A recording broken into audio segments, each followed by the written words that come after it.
Primero quiero comentar que es una pena que no se haya producido 4 años antes. El señor Fernández Ordóñez no es el único responsable de lo que ha sucedido, pero es el gobernador de la máxima autoridad supervisora del sistema financiero español y se ha tirado durante todo su mandato, a partir del momento que la crisis ya se hace evidente, dirigiendo todas sus miradas hacia la reforma laboral, intentando identificar los derechos de los trabajadores como los causantes del paro, para tapar lo que después ha hecho evidente, que lo que nos ha desangrado económicamente y ha provocado estos cerca de 6 millones de desempleados es un sistema financiero carcomido por dentro. Ha renunciado a sus responsabilidades desde el primer momento, no las ha ejercido, y cuando las ha ejercido dando el visto bueno a procesos inconcebibles como la fusión de 7 entidades para constituir el Banco Financiero y de Ahorros, la matriz de Bankia o muchas otras. El problema no es solo Bankia, desgraciadamente. Por eso nosotros solicitamos ya el 16 de febrero la creación de una comisión de investigación sobre el conjunto del sistema financiero, porque no es solo Bankia.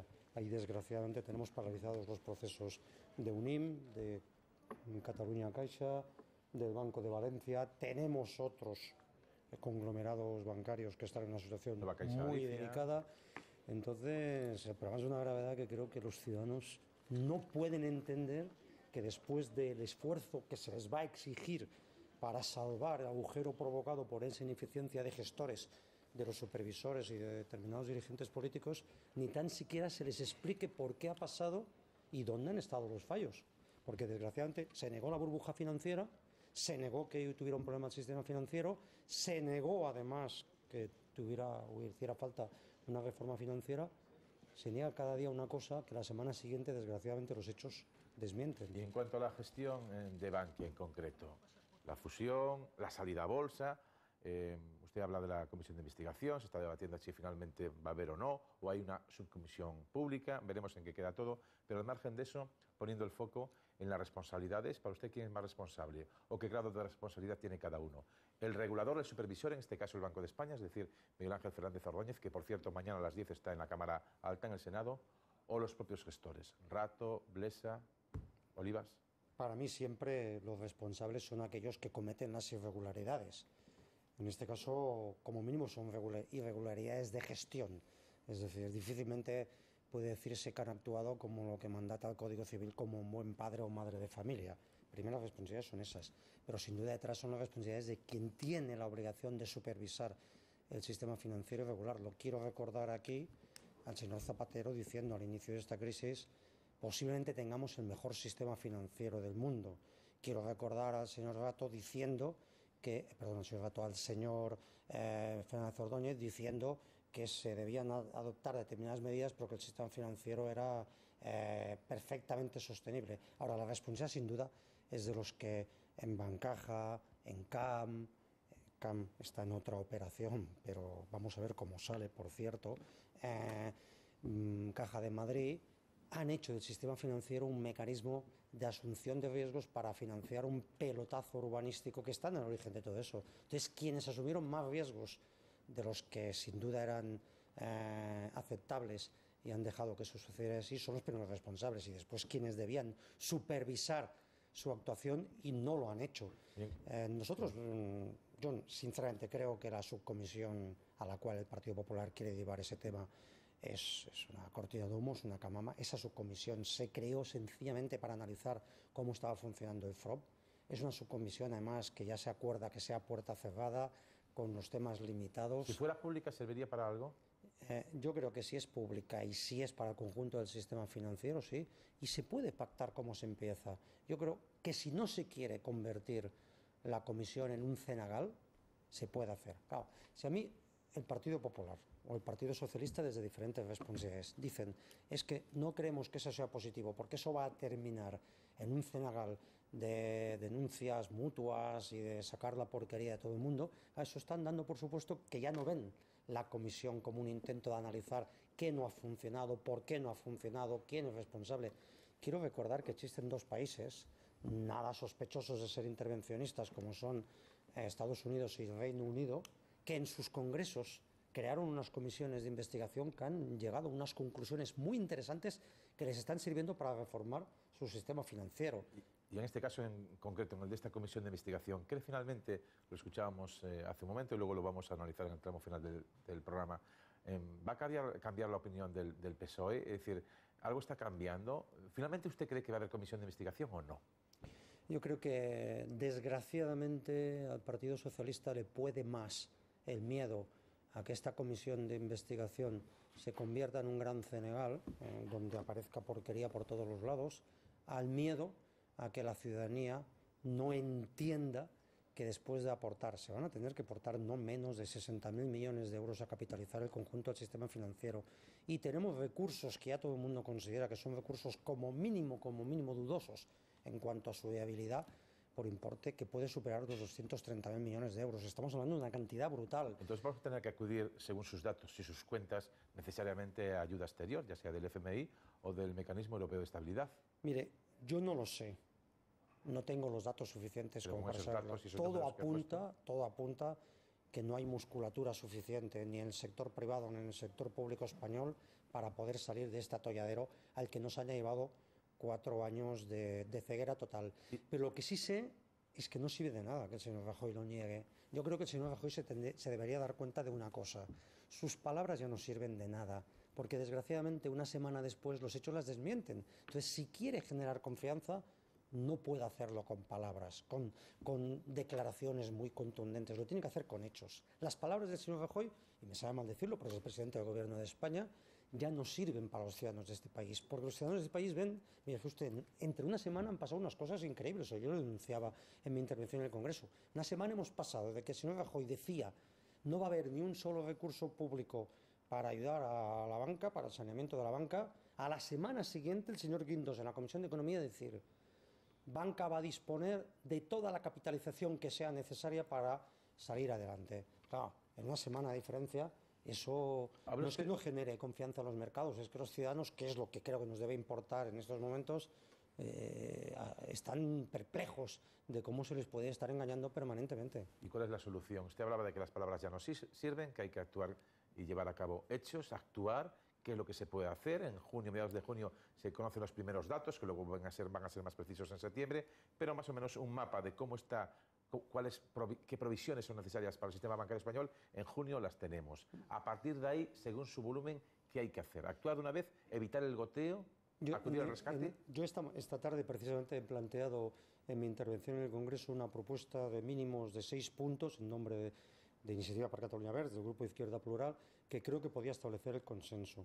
Primero, necesidad de transparencia. Si no hay transparencia, se puede buscar la fórmula que sea, pero si no hay transparencia, si no se intenta analizar, no culpables, sino responsables de qué ha pasado, por qué ha pasado, quién no ha hecho bien su trabajo, no sirve para nada. En segundo lugar, hay que garantizar que los fondos públicos que se van a destinar irreversiblemente suponen un cambio significativo en la situación de empresas y familias en relación al sector financiero. Es decir, debe garantizarse que esos dineros no sucede como ha sucedido hasta ahora, que se pierden por los pozos, por los entresijos de las entidades financieras, sino que eso sirve, por ejemplo, todas las entidades que pasen a ser control público deben garantizar que se da financiación a empresas y familias. Un tercer elemento importante para también vincular emocionalmente con la gente, se tiene que garantizar que, por ejemplo, Bankia, que va a ser la primera, otras aceptan la dación en pago de las personas en esa situación, porque si no, ¿para qué se dan 23.000 millones de euros?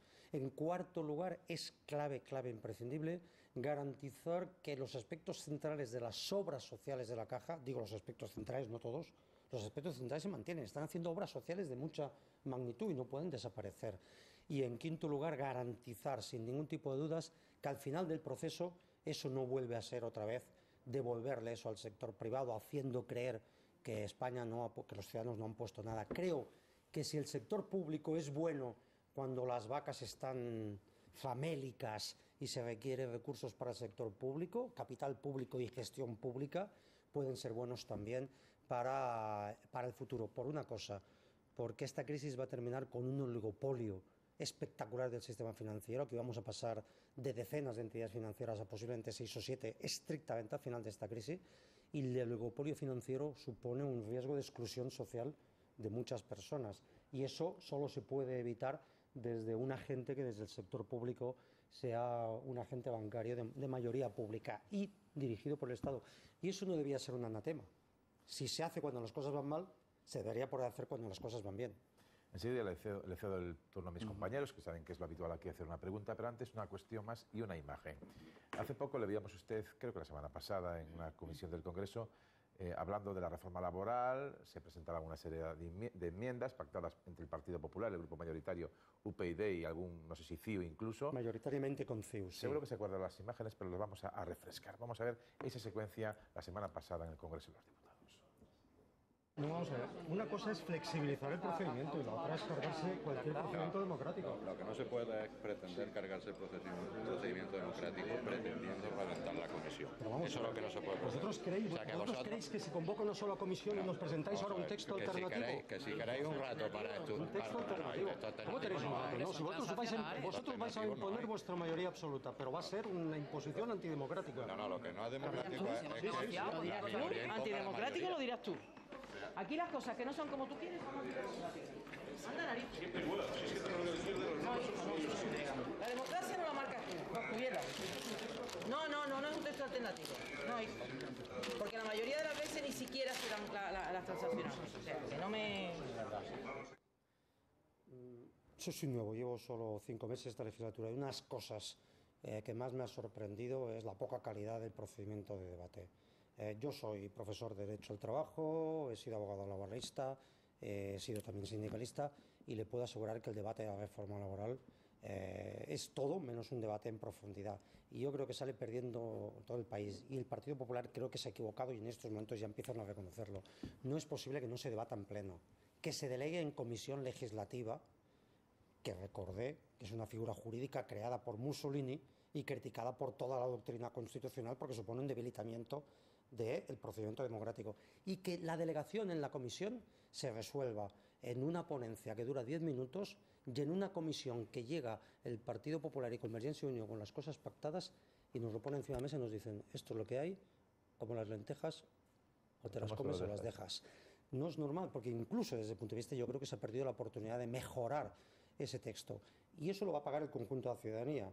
Hoy, por ejemplo, yo he tenido la oportunidad, lo hice en medio de comunicación, de conocer, y hay una sentencia de 23 de mayo del Tribunal Superior de Justicia de Cataluña, donde desmonta todo el andamiaje que el Partido Popular ha hecho en relación a los expedientes de regulación de empleo y a la desaparición de las autorizaciones administrativas. El Partido Popular se cree que porque haya anulado la autorización administrativa y le moleste la intervención de los jueces, es la primera ley que yo conozco que en la exposición de motivos denuncia que los jueces hacen mal su función porque entran a analizar excesivamente los casos. Los jueces han dicho, lo siento, nuestra función constitucional es analizar causalidad, proporcionalidad y razonabilidad. Lo han empezado a hacer y ya tenemos la primera sentencia de nulidad de un despido colectivo hecho por el procedimiento del Estatuto de los Trabajadores. Eso, que teóricamente lo hace el Partido Popular para facilitar y flexibilizar el funcionamiento de las empresas, va a terminar generando más inseguridad, no va a ser positivo para los trabajadores y va a ser negativo para las empresas porque les va a someter a un proceso de judicialización muy grave. Eso se podía haber resuelto, si no todo en parte, con un debate mucho más sosegado. Yo me he quedado sorprendido y, sobre todo, si me permite, de la resignación con la que los veteranos me dicen eso siempre ha sido así. Y digo, la verdad es que me recuerda cuando yo le decía a los trabajadores de la construcción, ¿por qué no te pones el casco? ¿Por qué no te atas bien? ¿Por qué no adoptas medidas de seguridad? Siempre he trabajado así, me decían. Y decía, sí, pero el último que me dijo eso está muerto, porque se cayó, porque siempre había trabajado así. Se lo dije, siempre hemos trabajado así, no debe ser la expresión que se utiliza en un parlamento. A veces se pueden mejorar las cosas. Empezamos el turno de preguntas de los contertulios, de los analistas. Empezamos por Justino Sinova. Adelante. Me ha parecido entender que usted pone en duda que el capital del Estado en Bankia no esté garantizado. Es decir, que el Estado pueda perderlo, ¿no? ¿Por qué pone usted en duda eso? ¿Tiene algún dato que desconozcamos como para dudar que ese capital el Estado lo va a perder? No, yo no he dicho expresamente que el Estado pueda perder ese capital. Lo que pasa es que no sería improbable, teniendo en cuenta que es que el agujero que ha provocado la gestión de Bankia es espectacular, aún no se conoce.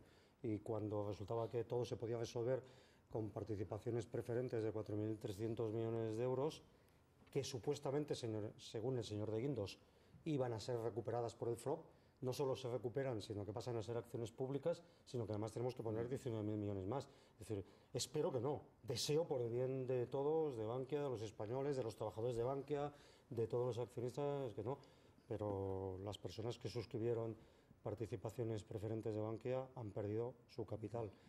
Fíjese una cosa, el señor Guindos se atrevió a decir otro día en la Comisión de Economía, dijo literalmente lo siguiente, consta en el acta: fue un error colocar participaciones preferentes a los particulares cuando ya no nos querían los inversores institucionales. Eso suena a estafa, con todos los respetos del mundo. Un movimiento también con Caixa Nueva Galicia. Y eso se ha hecho en todos los sitios. Es decir, claro, cuando el propio ministro de Economía te dice una cosa de esa naturaleza, yo le dije, vamos a ver, señor Guindos, un error, de acuerdo, 2 errores es un error duplicado, pero cuando los errores se repiten durante 4 años no son errores, son opciones. Y sobre todo que hay gente que está afectada. Es que hay mucha gente que tiene colocadas los ahorros de toda su vida. Yo los he visto en Cataluña, he ido a asambleas con ellos, gente, por ejemplo, trabajadores de empresas metalúrgicas como SEAT de la zona franca, que han puesto toda su parte de sus ahorros en participaciones preferentes porque les garantizaron una rentabilidad y una seguridad que se ha ido todo a hacer puñetas. Y hoy viene el presidente de la Comisión Nacional del Mercado de Valores, el señor Julio Segura, y yo me he enterado de más cosas, desgraciadamente, por lo que ustedes publican en los medios de comunicación, que por lo ha dicho el señor presidente. Y eso no puede ser así. Las instituciones requieren credibilidad. En realidad, mucha gente no sabía lo que compraba cuando estaba comprando eso. Es posible que mucha gente sí que lo supiera y ahora que le ha ido mal, alguna gente, perdón, lo supiera y ahora que le ha ido mal se queje. Pero le puedo asegurar que los test que yo he visto que firmaron algunas de estas personas corresponden a personas sin ningún tipo de conocimiento financiero. Y la Comisión Nacional del Mercado de Valores y los mismos tratados internacionales, entre ellos Basilea, impiden comercializar este tipo de productos a personas normales, puramente gente que quiere rentabilizar sus ahorros. Ha sido una verdadera estafa y el señor de Guindos no lo reconoce. Fue un error colocarle esto a los ciudadanos cuando no lo querían los inversores institucionales. Oiga, que esto ha sucedido bajo la presidencia de Rato y bajo la responsabilidad del supervisor señor Fernández Ordóñez. Por eso digo, eso hay que investigarlo, tiene que haber responsabilidades de alguien. Esto no es una maldición bíblica que nos haya enviado Dios por habernos portado mal. ¿Usted es partidario de crear esa comisión de investigación para analizar e investigar todo el sistema financiero, lo cual me parece que es congruente? Es decir, no vamos a limitarnos a Bankia, sino que incluya también pues Catalunya Caixa, que incluya la Caja de Castilla-La Mancha, en fin. Bueno, usted sabrá que sobre todo en las cajas de ahorros había consejeros de Izquierda Plural, o la Izquierda Plural y de Izquierda Unida, lo saben, ¿no? Ustedes les han preguntado a estos consejeros de Izquierda Unida qué habéis hecho en las cajas, qué habéis hecho para evitar que esto sucediera, o no se lo han preguntado. Yo creo que sí. Déjeme decir una cosa. Con todo el sistema financiero de este país, de cajas tiene una regulación es autonómica. Y como saben muy bien aquí nuestros contertulios, la regulación, por ejemplo, en Cataluña es sustancialmente distinta. Y en el caso de la Caixa, de la Grande, no hay nadie que represente a ningún partido político, como tampoco sucedía en otras instituciones, como podían ser, creo, Ibercaja, tampoco desde ese punto de vista. Sí, yo creo, cuando nosotros decimos... En Bankia, por ejemplo, había. Sí, en Bankia, por ejemplo, había. Cuando nosotros decimos que se analicen qué ha sucedido, que se analice todo y que se vean todas las responsabilidades, es todas las responsabilidades. Sí, ahora, déjeme... a los consejeros les han preguntado. También, pero déjeme decir una cosa. Por ejemplo, una de las cosas más escandalosas es todo el tema de las retribuciones que se establecían en los altos cargos. La gente tiene que saber que por ley las retribuciones de los altos cargos de las cajas se determinaban en una comisión de retribuciones formada solo por 3 personas, de las cuales no formaban parte todas estas personas que usted me dice. Y la gente tiene que saber una cosa, que si los gestores de Bankia han sido capaces no solo de estafar a todo el mundo, de engañar al supervisor del Banco de España, sino de engañarse a sí mismos. Bancaja engañó a Caja Madrid y una parte del pufo es eso, pedirle responsabilidad al que está en el Consejo de Administración ahí, tiene la responsabilidad de no haber sido más consejero de administración de una empresa. Los consejeros de administración de una empresa son tan responsables como los... Sin duda, si se demuestra que hay responsabilidad patrimonial, la tendrán. Pero política, permítame usted que le diga que intentar quitar la responsabilidad de los gestores de primer nivel, de quienes pusieron esas responsabilidades de primer nivel en relación a la Asamblea. Si ustedes le habían preguntado a estos que ideológicamente son de su partido qué es lo que habían hecho para impedirlo, o no los informaron a su debido tiempo lo que estaba ocurriendo. Creo que eso se puede realizar en relación a Bankia, y si nadie se me enfada, es decir que creo que el sistema financiero bancario en Madrid, como en otras cosas, también es diferente a lo que ha sucedido en el resto de España. Tenemos que seguir avanzando. Es decir, que la situación de Madrid no es extrapolable al conjunto de España. Por ejemplo, por lo que yo conozco, no es extrapolable a Cataluña. Y aquí hay personas, Brunet, por ejemplo, que lo pueden ratificar. De todas maneras, en Cataluña había dirigentes socialistas que estaban ahí dirigiendo, ¿no? Tiene que bajar el programa. Sí, presidente y además un ejecutivo puesto, sin ningún tipo de duda. bien. Pero fíjese que no me pongo de perfil, ¿eh? No se trata de señalar. Aquí es muy difícil que en una situación como esta se pueda decir que Chiste es solo un responsable y que hay gente que no ha tenido nunca ninguna responsabilidad. Pero sería muy bueno, sería muy bueno que para eludir una investigación a fondo no se quisiera socializar la responsabilidad cuando quienes nos han llevado a esta catástrofe, en concreto en relación a Bankia, no pasan posiblemente de 12 personas y me atrevo a decir que forman parte de una casta financiera y política que ha controlado. Porque fíjese usted bien, ya no es cuando hay el problema gordo, es que 7 entidades absolutamente quebradas, alguien decide que las fusiona. ¿Para qué? No me gusta hacer bromas, pero 7 personas bajitas cuando se juntan no hacen un gigante, hacen otra cosa. Entonces, quien tiene la responsabilidad de haber permitido que Bankia se constituyera como un grupo, desde el punto de vista no son los representantes de los trabajadores ni de determinados partidos. Y había izquierdas que no votaron en contra de esa fusión. Por lo tanto, si es así, sin duda, si hay alguien que cuando eso se produjo no votó, tendrá también responsabilidades en eso. Insisto, no me pongo de perfil, pensar que es que aquí las responsabilidades son uno, no, pero también cuidado en no intentar situar la misma responsabilidad a los del Consejo de Administración, a los de la Asamblea o a los del Comité Ejecutivo o a 3 personas que fijaban las retribuciones y que nadie más las sabía porque legalmente estaba establecido que las retribuciones solo las fijaban 3 personas. Eso sí que es una maldición bíblica, tener una retribución de 250.000 euros Os pido un poco He sido más, claro, He sido claro, ¿no? Sí, clarísimo. Un poco extenso, pero claro. Pero digo que un poco más de brevedad porque ya consumió todo el tiempo y las preguntas de esta semana y hasta que finalice el programa. O sea que una pregunta, por favor, solo a la vez. Bueno, solamente una pregunta. Estos días vamos a escuchar el argumento para negar la comisión de investigación de la responsabilidad. Nos están mirando los mercados y si se forma en el Congreso un gran barullo, un gran escándalo, buscando culpables, es posible que las cosas nos vayan todavía aún peor y que la credibilidad del sistema financiero, que ya está muy baja, quede por los suelos. Ante ese argumento lo vamos a escuchar, lo vamos a escuchar probablemente en los próximos días. ¿Qué van a decir ustedes? ¿O el asunto se tendrá que sustanciar en los tribunales? Desgraciadamente, eso que llamamos mercados de capitales, los que nos prestan dinero, sabían desde hace mucho tiempo ese agujero que había en el sistema financiero. Y nosotros, como grupo y otras muchas entidades, lo han dicho. Cuando se utilizaba el argumento de la presión de los mercados para recortar derechos sociales, recortar derechos laborales, nosotros decíamos que era una pura coartada de oportunismo. Los mercados, de quien desconfiaban, es precisamente de que el sistema financiero no convirtiera deuda privada en deuda pública, como ha sucedido. Desgraciadamente, a los mercados ya nada les va a sorprender porque tienen información muy fidedigna de lo que está pasando. Lo que es responsable en estos momentos es investigar qué ha pasado, por qué ha pasado, para intentar evitar que vuelva a producirse y, sobre todo, es responsable con los ciudadanos. Lo que sería irresponsable es que se produjera un pacto implícito Partido Popular, Partido Socialista, una connivencia para tapar absolutamente todo esto. Porque, mire, cuando los errores no se analizan, se repiten tantas veces. Eso fue lo que pasó cuando petó la burbuja financiera. Desgraciadamente son 4 años de errores que no se quieren ver, no se reconocen y se van repitiendo. Brunet. No, es verdad que en Cataluña, como en todas partes, también se cuecen habas, pero yo creo que las entidades más sólidas podríamos convenir en que han escapado a la politización desde el punto de vista de lo que ha sido esta vida en las cajas en otros lugares de España, aunque lo suyo le costó a alguna de estas entidades escapar a esa politización porque se pretendió.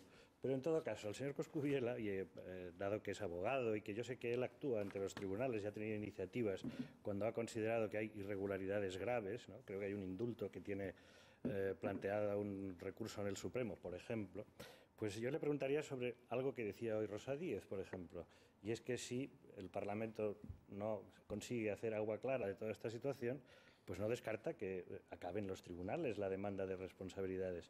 Bueno, acudo al político, pero también al jurista avezado en acudir al juzgado de guardia cuando lo cree oportuno. ¿Cree usted descartable que tengamos un gran proceso con este asunto? No, si al final las instituciones democráticas no funcionan, para eso está el Poder Judicial. Pero para los oyentes, para la gente que nos está viendo y no lo conoce, se refiere usted a que nosotros hemos impugnado ante el Tribunal Supremo y el Tribunal Supremo ha metido a trámite el recurso contra el indulto del señor Sáez, vicepresidente del Banco Santander. Y esto como Porque es tan antecedente. grave la situación de este país que no se investiga nunca. Pero cuando un particular presenta una denuncia y es condenado un alto responsable de una entidad financiera por un delito muy grave, que es estafa y denuncia falsa a un cliente, después de que se le condena al señor Sáez, le hacen un indulto a la medida. Y, de acuerdo con la ley, el señor Sáez no podía haber ejercido hasta que se cancelaran sus antecedentes penales. Pero, señor Por Cospedal, eso hemos presentado esa yo me denuncia. refería sobre todo a Por cierto, Bankia en relación ahora, a ese tema, a nos esto. estamos planteando la posibilidad de presentar Sí. una A denuncia esto de de ahora. responsabilidad también al señor Fernández Ordóñez, porque ha mantenido durante 8 meses eso oculto. No, la pregunta Nos que estamos quería planteando, hacer, sí, nos estamos es si planteando. usted animaría a la Fiscalía, en definitiva, porque el fiscal general hizo unas declaraciones recientemente en las que decía que pedía a la Fiscalía Anticorrupción que entrara en el asunto. No sé, pues por tanto, si usted además, en fin, dada su función de parlamentario, puede Nosotros tener algún estímulo. Nos guardamos para el final esa posibilidad, porque fíjese usted bien, que tengamos que ir a los tribunales, los parlamentarios, quiere decir que las instituciones democráticas no han funcionado, y eso es muy grave. Pero sería de esperar que el fiscal general del Estado hubiera ya cumplido con su obligación, que es como mínimo abrir unas diligencias para analizar si existe o no causa para una demanda de responsabilidad. Porque aquí puede haber responsabilidad penal, pero puede haber responsabilidad patrimonial. Un agujero de 23